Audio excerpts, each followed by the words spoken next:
Y'alls, if you're in my part of the world right now, let me bid you a good morning. Prayer for those in the Caribbean, namely Jamaica, Haiti, and Cuba, after Jamaica got hit with that Category 5 hurricane.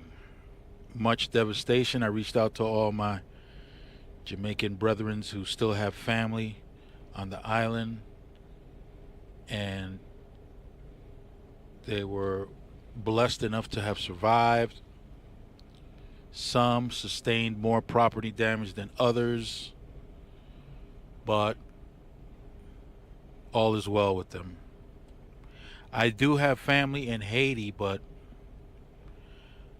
I don't know how to get a hold of them, so I don't know how they're doing.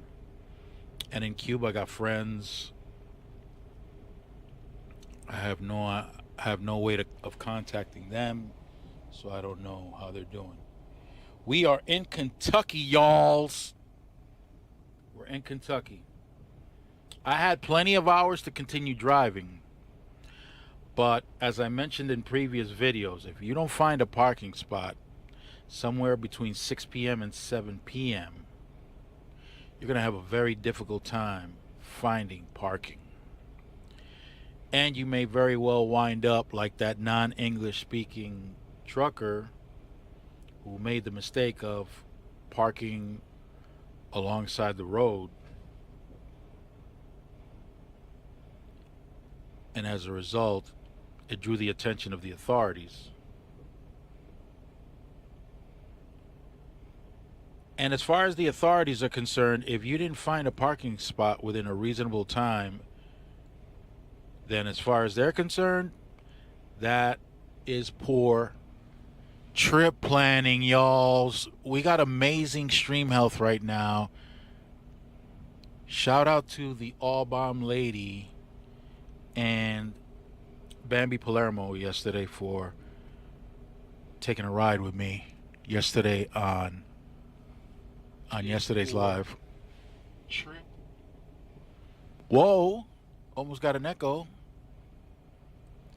Hey, oh, you are? You're a big fan of Crazy K? Hi. Hi there, big fan. I'm a fan of Crazy K too.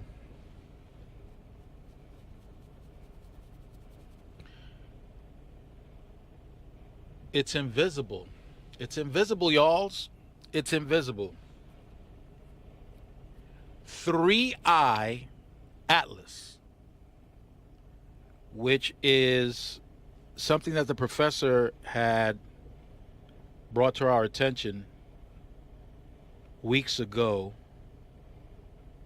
Not sure how long ago, but weeks ago, the professor brought to our attention the presence of 3-Eye Atlas. 3-Eye Atlas is an interstellar body. In other words, it's some orbital body, some creation from outside of the solar system, like a comet, but unlike a comet, it didn't behave like what a comet would normally behave as far as trajectory, speeds, composition, and it drew the attention of the scientific community because it had never witnessed a comet behave the way it did. And right now, it is difficult for our instruments to see and calculate what its trajectory is because of the glare of the sun. So it's invisible to us right now. Right now. And what is going on here? Why is this thing not behaving the way it's supposed to behave? Okay, there it is. So shout out to the professor for bringing this to our attention. 3-Eye Atlas. It is 3I because it's the third interstellar body to enter our solar system. Something from outside of our solar system entering our solar system. Atlas was the observatory that first, or that is acknowledged as being the one that spotted this interstellar body. Good morning, Sip. Good morning to you. Oh, let me move forward because this guy insists upon parking right next to me. So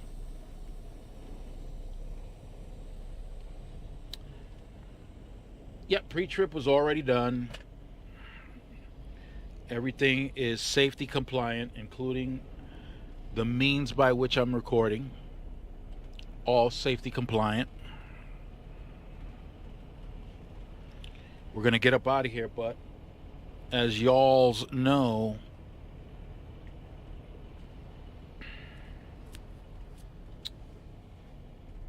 there could be problems with the streaming process due to the fact, right? What fact is that? Oh, well, we may be in territory that does not have. Oh, I got it right here. We may be in territory that does not have the necessary signal because of the lack or the distance of towers. But we're gonna get rolling because we still have 617 miles to go. So I pulled up in here in this pilot yesterday at a reasonable time so that I wouldn't have difficulties finding a parking spot. And as is with all the pilots that I've been to, this particular pilot has free parking, but a large amount of the parking that they have here is reserved or paid parking.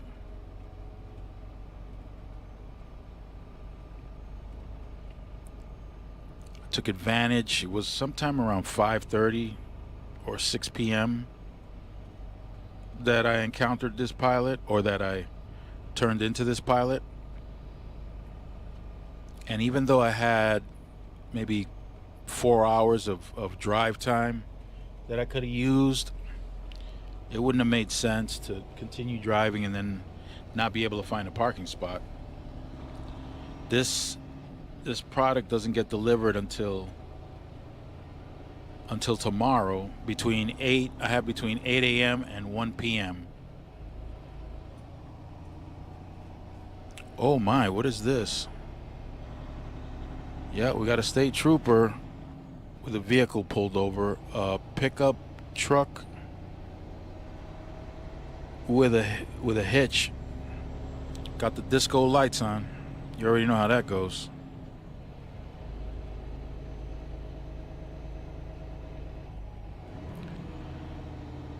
Because of 3I Atlas and its behavior, there's one prominent scientist out of Harvard that is saying that it's not behaving like a typical celestial, naturally formed celestial body. In other words, he's suggesting that perhaps this was a manufactured object.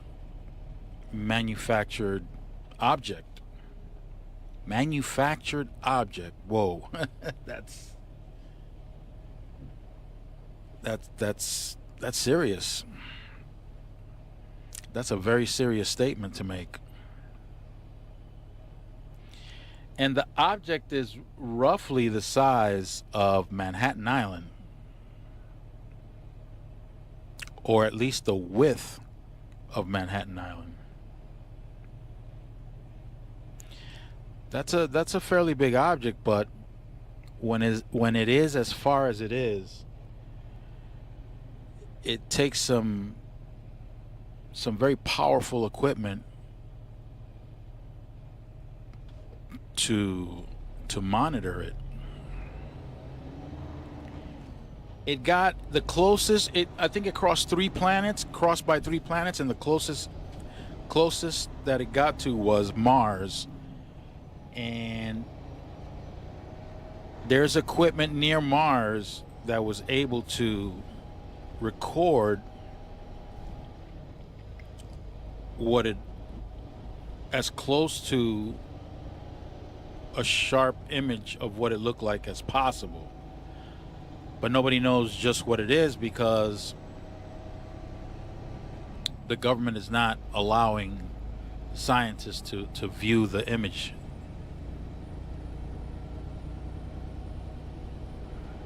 Which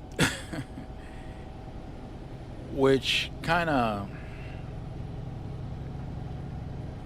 feeds into whatever conspiracy theories are out there about this object.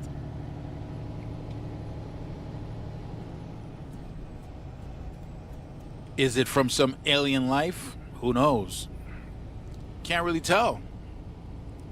Can't tell because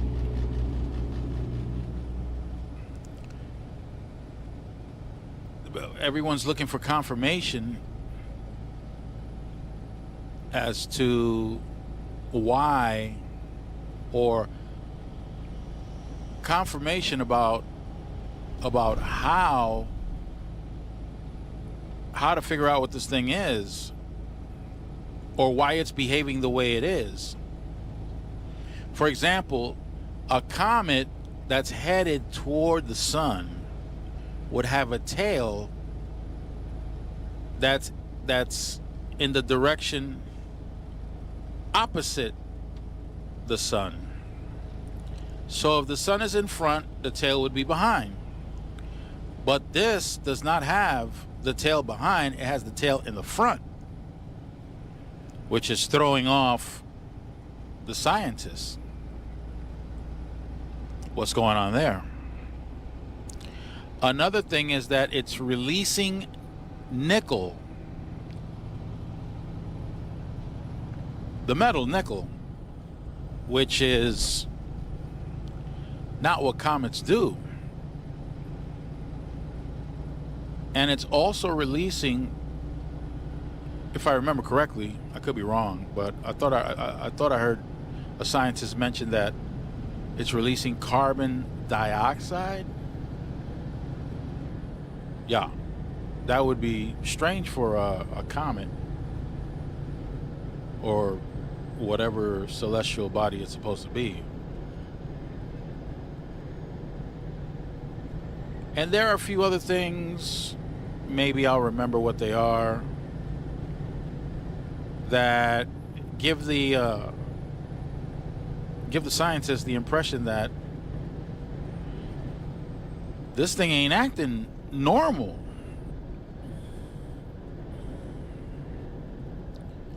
Now it's at the closest area of the sun where scientists are eager to see how the solar flares of the sun break up this celestial body in the way that it's supposed to break up the celestial body. If it doesn't break up, and we're not going to be able to see the results until 6 to 7 weeks, if it does not break up and uses gravity, the gravitational forces, in such a way that it propels this celestial body as opposed to disintegrating, then yeah, something's up. And scientists are eager to find out what's up. But Right now, it's out of sight from all the equipment that would have been able to observe it right now.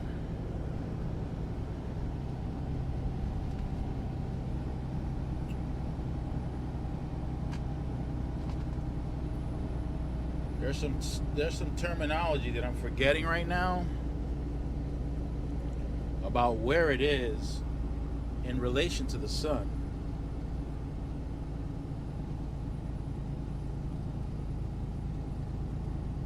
I'm trying my best to tap into my brain.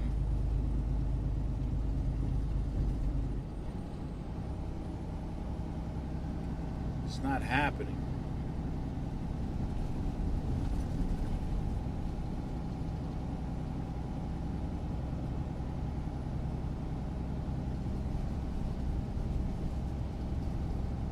Nope, it's just not coming in right now.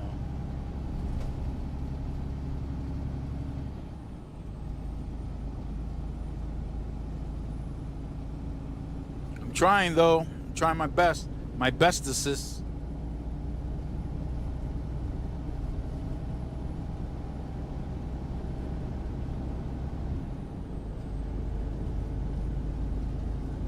In the meantime, this is I-75, y'all. Kentucky. Shut up. There's a microphone I'm holding, not a phone, you knucklehead.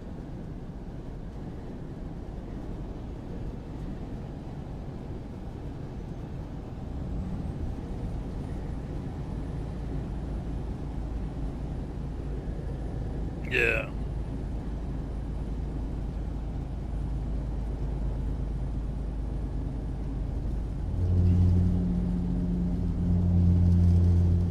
Yeah, at some point I will remember it.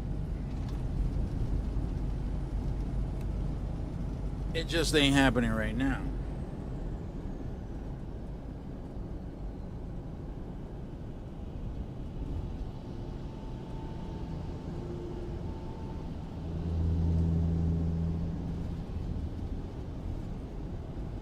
It's not the heliosphere.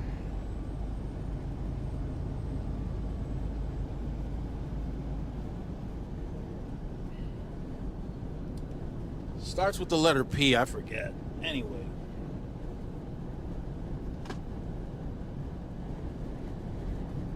At that point,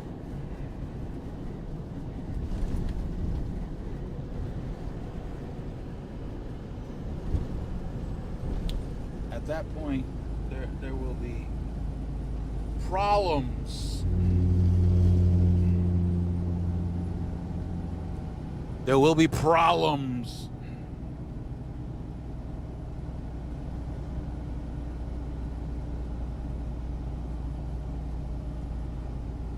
Oh, man.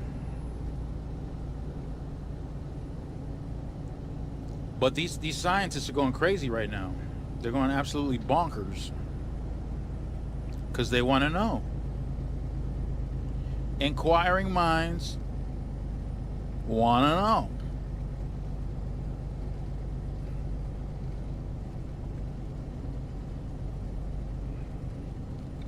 Got some road work ahead, y'alls.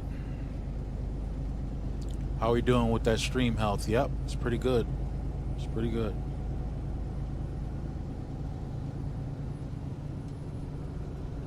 Meanwhile, back at the ranch, this is not financial advice nor investment advice. It's for entertainment purposes only. So yesterday, my home slice, Jerome Powell,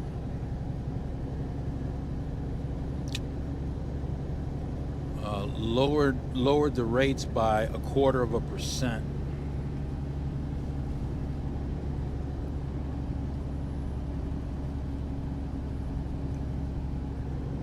And there's this one economist,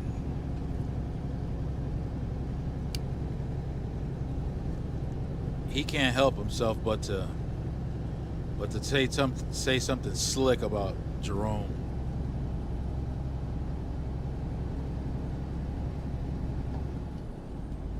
And I suspect it's because Jerome won't do as told by President Trump. And he's not supposed to. He's supposed to be independent. And he's got a dual mandate. And that's his job. That's it. But when Trump says he wants Powell to do something and Powell doesn't do it, this economist uses that as a reason to attack Powell.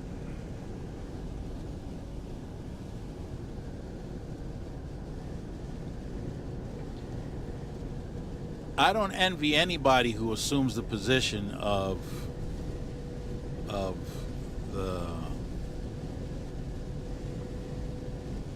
the head of the FOMC to have to come on national TV and tell the world what he's doing, what he or she is doing, and why they're doing it. Because there's always going to be people that are not happy with the decision. Always. Doesn't matter.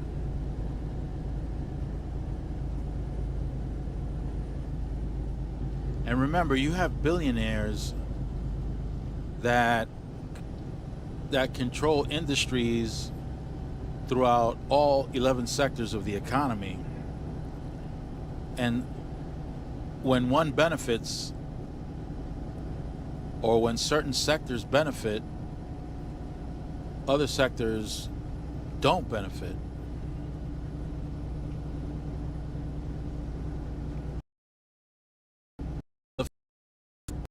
Operating independently, its job is to make sure that there's a good amount of employment, and they have to create price stability. If he's not doing any of those two things, if he or she is not doing any of those two things, then they're not doing their job. They're not there to make any one sector of the economy more favorable to whatever billionaire makes the highest amount of revenue in that sector of the economy. That's not their job. And if they're doing that, then we'd be witnessing some potential corruption.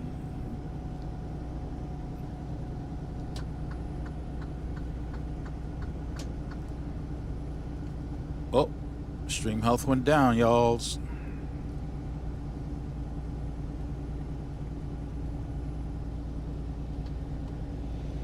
Stream Health is down. What does it say? Speed photo enforced. So if you don't see a police officer here, it doesn't matter.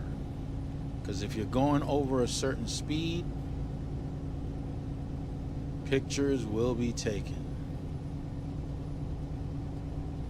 And you'll have to deal with that later on. And we got more health.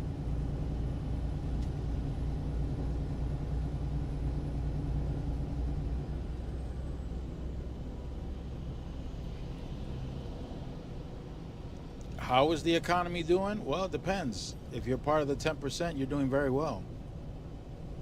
If you're not in the 10%, well, it gets worse. It gets worse. As you go lower down the financial ladder, it gets worse. I mean, think about it. You have working class people that have full-time jobs. Some have more than one job, or a couple with both having more than one job, and they still need assistance from the government, still need help, still need food stamps, even with 4 jobs between the two. Think about that. I know the news doesn't talk about these people. They only highlight those that are not employed, that are receiving benefits, just to make it look like they're the only ones struggling, and they're struggling by choice when that's not the case.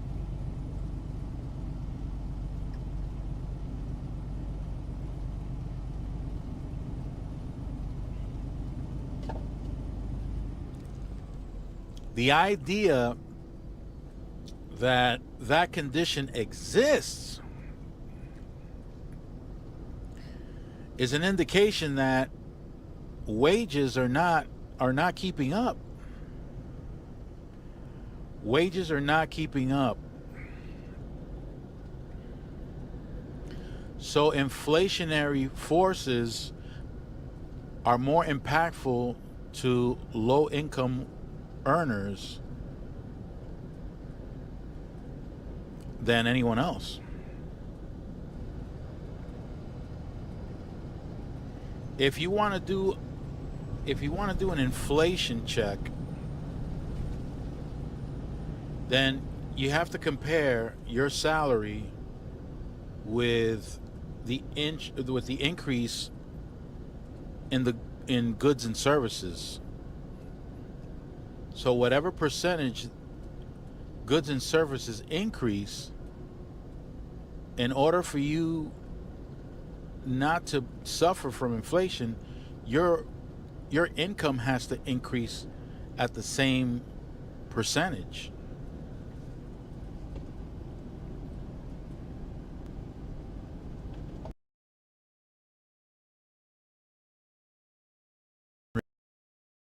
Along with the increase in the goods and services. So if 1 month you're able to feed a family of 4 with $800 worth of groceries, and it goes up to $1,000 worth of groceries, well, your income should increase so that it can make up that difference.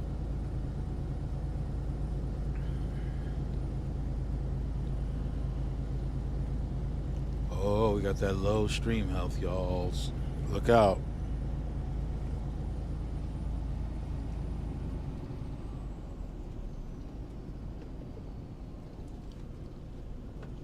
Now think about that. Goods and services are increasing in prices. But do you really think that employers want to give you that type of raise?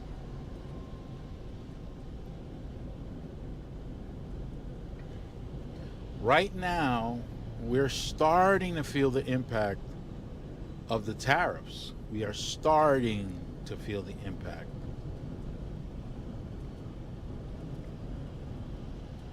It was trickling in before, but now we're starting to see the impact at a greater scale. In the beginning, because nobody knew, there was too much uncertainty, because 1 week tariffs are on, another week tariffs are off, then back on, then back off. That type of uncertainty doesn't allow for businesses to commit to expenditures.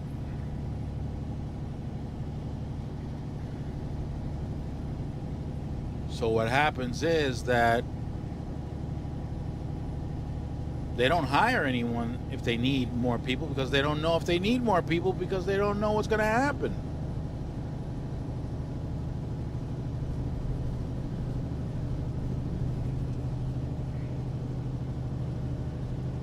So that type of uncertainty is not good for business.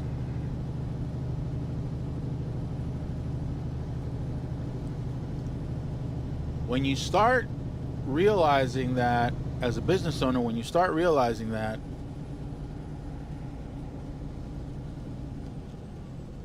these tariffs may not be going away anytime soon, but whatever equipment, whatever products are coming into the country, and these companies need their products, they have to pay that tax, because that's what it is. It's an import tax. An import tax that the businesses here pay, not where the items came from. The businesses here have to pay for those things at the port of entry. And then they have to make a decision. What are we going to do with this increase? We paid more to get it into our warehouses. Do we just absorb that cost?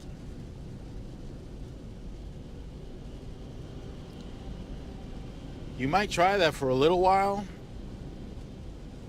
But if you're a publicly traded company, the investors aren't going to want to hear that.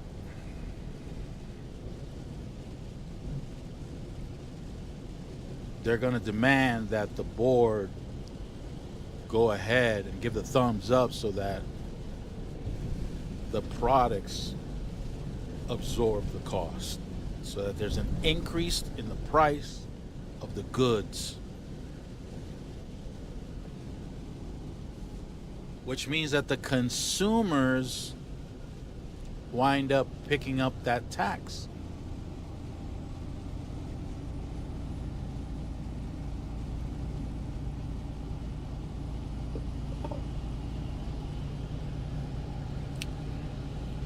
And if it's not a publicly traded business, it still has to watch its bottom line.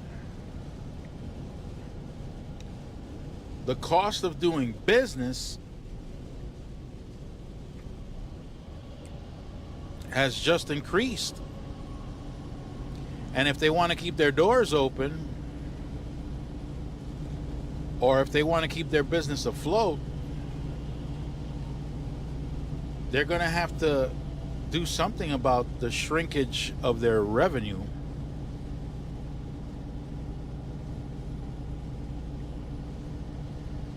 So they're going to have to raise their prices. How much? It all depends.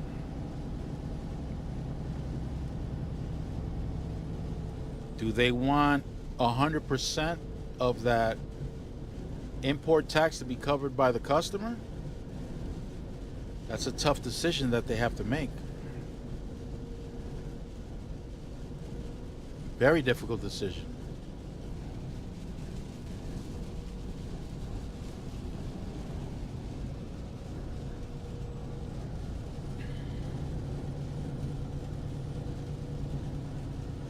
Do these businesses wind up... Oh, but wait a minute, before I even move on to that.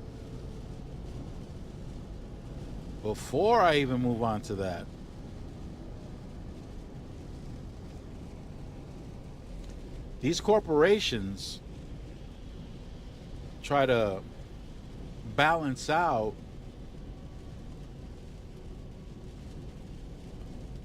their situation with Kentucky, between Kentucky, Tennessee. It never fails. Their way stations are always open. I try to masquerade the fact that I have my mic in my hand. Fits comfortably in my palm. But if they see me talking into my hand from a distance or through the camera, They might think I'm going crazy. All good though.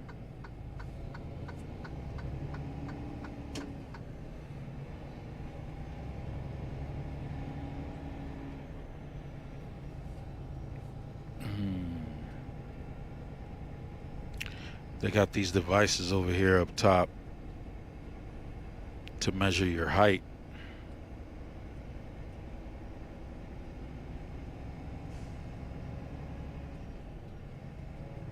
Oh, I don't have to get on the scale. Nice.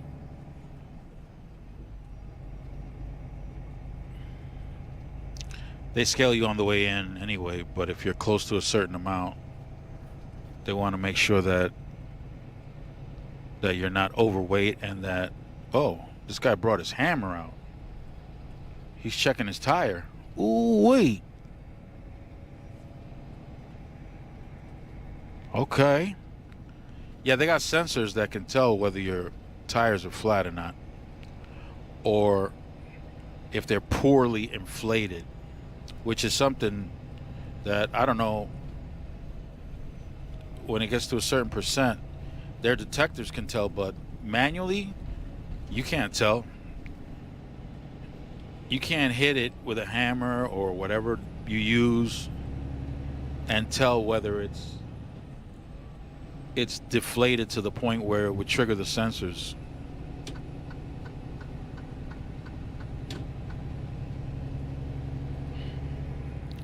I'm telling you, man.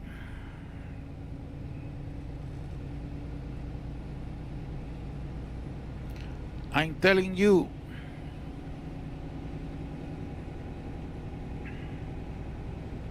Where was I?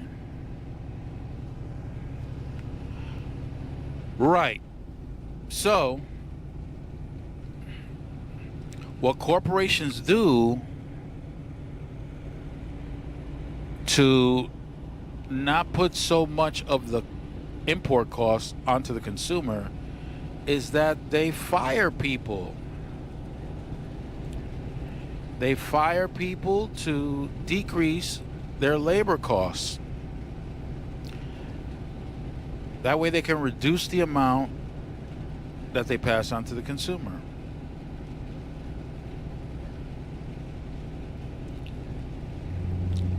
Good for the consumer, not so good for the employees that got fired.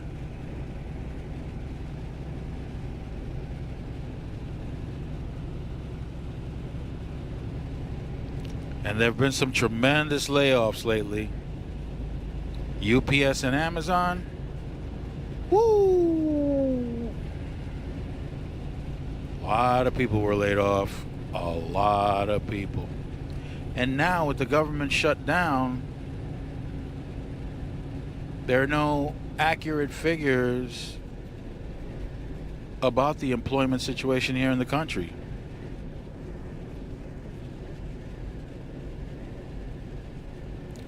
If you're an investor, that's the type of thing you want to know.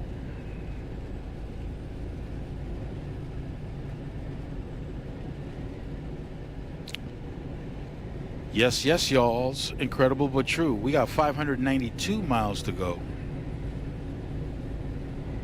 I-75 in Kentucky, y'alls. Y'alls.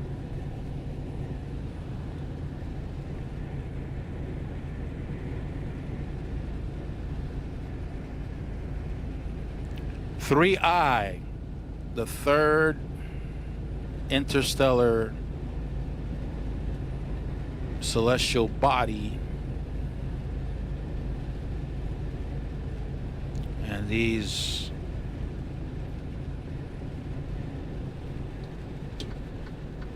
look ahead. There's a trooper with somebody pulled over on the shoulder, and you already know what you're supposed to do. If you're a truck driver, gotta move over.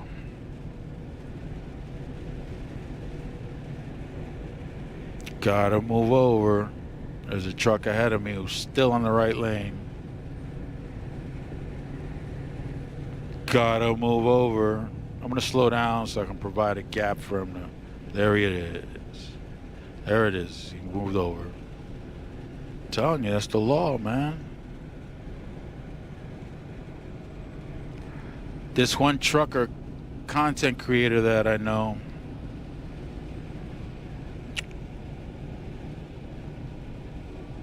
slowed down substantially because he couldn't move over because he was boxed out. The cars wouldn't let him in. And he drove by. And as soon as that trooper was done with the guy he had on the shoulder, he took off right after that truck driver that didn't move over. Even though he slowed down, he tried to explain to the officer that he'd been trying to move over, but cars wouldn't let him. Trooper didn't care. Gave him that fat, juicy ticket, because you know our tickets are fat and juicy, right? When truckers get a ticket, it's way more than what cars get. It could be the same infraction, but we pay triple, quadruple the amount.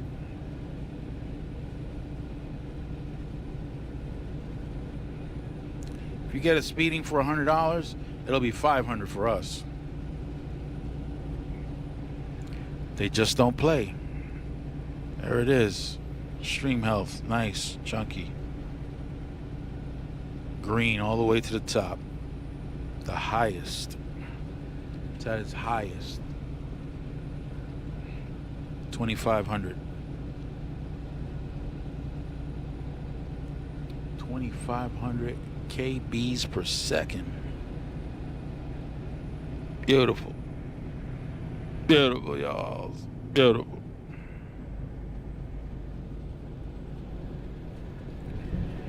So right now there's very important data that investors can't get, that the Federal Reserve can't get because of the government shutdown. So what direction are things going in with regards to employment and with the economy as a whole? What direction is it going in? Is it stable? Is it going up? Is GDP going up, down? What's going on?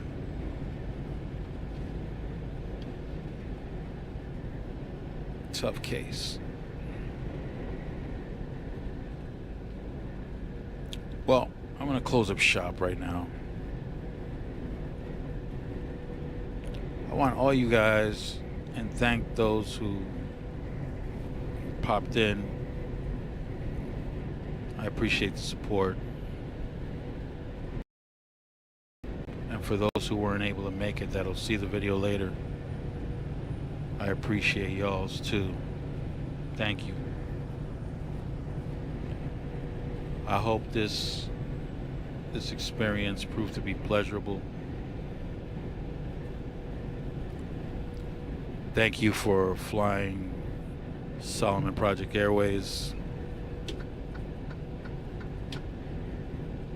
Stay fresh.